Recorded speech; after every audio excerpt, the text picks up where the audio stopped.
যাচ্ছিলাম একটা অন্য জায়গায়, কিন্তু হঠাৎ চোখে মেলা পড়তে থমকে দাঁড়িয়ে গেলাম। গাড়ি দাঁড় করে সোজা ঢুকে গেলাম মেলার মধ্যে। মেলায় যাওয়ার আনন্দটা ঠিক যেন এক নস্টালজিয়া। বাবার হাত ধরে দাদার সাথে সেই মেলায় যাওয়া, আর এখন বাচ্চাদেরকে মেলায় নিয়ে যাওয়া, ট্রানজিশনটা দারুণ। কিন্তু এখনও যেন মেলাগুলোকে খুব ভালো লাগে।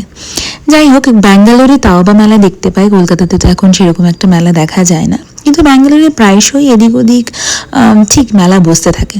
তো আমাদের এরকম অনেক মেলা ঘোরা হয়েছে, তবুও যেন মেলা ঘোরার শখ শেষ হয় না। আর এক একটা মেলা এক এক রকম করে ওরা।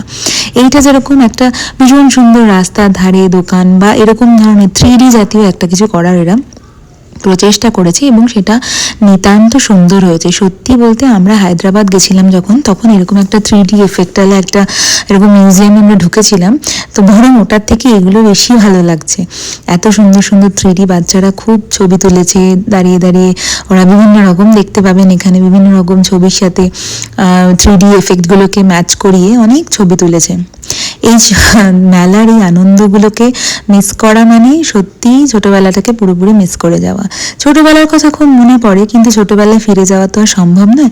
তাই এভাবেই মেলা ঘুরে এদিক ওদিক বাচ্চাদেরকে নিয়ে ঘুরে ফিরেই ছোটবেলাটাকে এনজয় করি। ওদের মধ্যে দিয়ে নিজের ছোটবেলাটাকে ফিরে পেতে ইচ্ছা করে, আর সেটাই করা। তো এই যেমন এই যে দেখতে পাচ্ছেন বিভিন্ন রকমের 3D এফেক্টগুলোকে ওরা কি সুন্দর অ্যাক্টিং করেছে ওগুলোর সামনে দাঁড়িয়ে।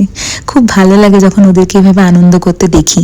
ওদেরকে যে এরকম ছোট ছোট আনন্দগুলো দিতে পারি আমরা, সেটাই আমাদের কাছে অনেক বেশি বড় পাওয়া। তো সেরকমই মেলায় গিয়ে এই সমস্ত করার পরে ওরা বিভিন্ন ছোট ছোট রাইডস চড়ে, এবং রাইডস চড়ার পরে বিভিন্ন আজে বাজে খাবার খাওয়া। মেলার খাওয়া কিন্তু কখনো ভালো খাবার খাওয়া নয়, সব হচ্ছে আজে বাজে জাঙ্ক ফুড খাওয়া। তো যথারীতি মেলায় গেলে কিছু না খেয়ে আসা সেটা তো সম্ভব নয়। তবে এখানকার মেলার খাবার আর আমাদের কলকাতার মেলার খাবারের মধ্যে কিন্তু আকাশ পাতাল তফাৎ। আমাদের কলকাতার মেলার খাওয়া মানেই ছিল সেই গরম গরম ঘুগনি আর রোল, এগুলো যেন আর এখানে পাই না। কিন্তু এখানকার মতন এখানকার খাওয়া, এখানকার ছোটোখাটো দোকান, কিন্তু দাম শুনলে মাথা খারাপ হয়ে যাবে, এত দাম। আমাদের বরং মেলাতেও তো দাম কম থাকতো, এখানে বরং মেলার ছাড়া বাইরে দাম কম, মেলায় দাম বেশি। তা যা হয়, বাচ্চারা মানে খেলা না দেখলেই খেলনার বাতিক উঠে যায় তাদের। খেলনা তো তাদের কিছু না কিছু কিনে দিতেই হয়। তো আমার দাদা আবার এই সমস্ততে ভীষণ এক্সপার্ট। ও বাচ্চাদেরকে খেলনা কিনে দেওয়া, দোলনা চড়ানো, এগুলো যেন ও খুব মানে ভালো লাগে। তো ওই একটা দুটো করে উদ্যোগ নিয়ে নিয়ে যে এটাতে চড়া ওটাতে চড়া করে করে বাচ্চাদের বিভিন্ন জিনিসে চড়ালো। আর বড়রাও বরং চড়লো। এই যে এখানে দেখতে পাচ্ছেন আমার বৌদি, আমার মা, ওরা এই ট্রেনটাতে চড়েছিল।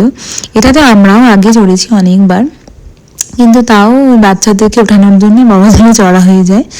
তো সেরকমই এই বড় বড় নাগরদোলনা আমি জীবনে কোনোদিনও চড়তে পারি না, আমার নিতান্ত ভয় লাগে।